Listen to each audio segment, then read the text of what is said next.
All right, we're going to take a look at the newest version of my one-on-one template. Nothing fancy here. One-on-ones, remember, are when you're doing it with your direct report, you're their direct support, so you're trying to help them out. It's basically minutes for them, 10 minutes for you, 10 minutes for us. So in the beginning here, segue question. We do a bunch of meetings every week with our direct reports. So typical segue in a meeting would be best personal professional thing that has happened to you since the last time we met.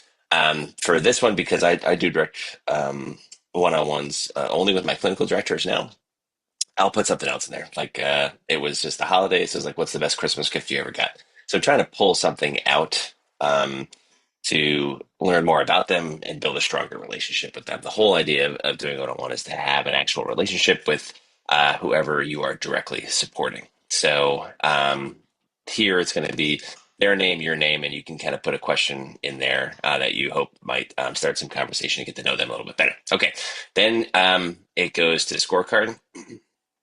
Um, you can pick as few or as many metrics as you want. I try to keep it to one main metric and then a couple sub metrics. Typically, sub metrics will change every quarter as we change our OKRs. It's something they're working on with their team. But gross profit is always the top for a clinical director.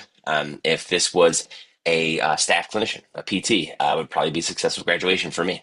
It might be something that you're working on specific to that teammate. That's completely up to you. The point is you're looking at a number that you want to improve. You're looking at you have a goal kind of set for that. You have where was it last month? Where was it 2 months ago? Where was it 3 months ago? So we're a little bit more sophisticated with this stuff now, in that we have it charted out in line graphs or bar graphs, depending on how you want the information laid out. But this is just kind of a rough look at a couple main metrics that you're looking at for your team.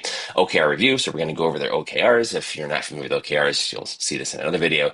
But it's the best tool that we've used to have accountability in our organization. So it's basically looking at if it's a clinical director, they're kind of overseeing the OKRs for their entire clinic. If it is a clinical director that's doing a one-on-one with their direct, the person they're directly supporting, then it might just be their action items that they're going over and seeing how they're doing. If they have a bunch of action items that haven't been checked off in like 4 weeks, and it's like, hey, what's going on? Something, this isn't typical behavior. Is there anything I can do to help you out to get these weekly action items checked off?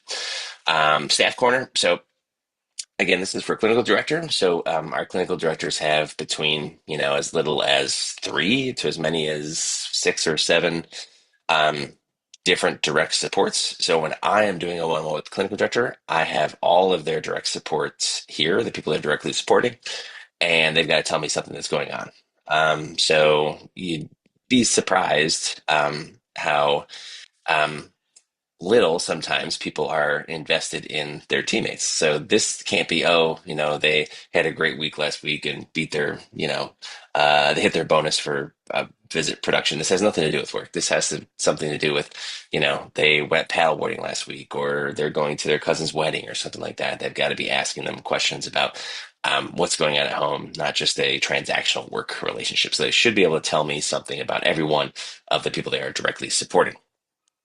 Review previous to-dos. So if there's to-dos from the previous time that you met, you have to make sure that you're holding them accountable in doing that. So you go back to the previous tab. And then issues here. Issues just is just the parking lot for things that are going on that I can put in there if there's issues that I want to go over, or really it's going to be populated mostly by the clinical director. What are the things they're struggling with? Teammates they're struggling with, whatever they're kind of working on. And it's my job to kind of coach them up and have them hit their numbers. So their OKRs and their success metrics at that. And then, of course, if there's any to-dos, we log that there so that we hold each other accountable the next time that we meet. We do these every 30 days at a minimum. You can't do them any less than that. You can certainly do it more than that. I'm doing we're onboarding a brand new clinical director. I'm meeting with her every week. It doesn't look exactly like this, but one of those meetings that we're doing every month takes this format. So I hope that helps. And make sure that you're doing one-on-ones. Um, it's the most effective way to get high performance out of your team. If you're not doing one-on-ones, I promise you, if you start doing these and blocking out the time for it, you're going to see great performance out of your team. Hope that helps, and I'll talk to you.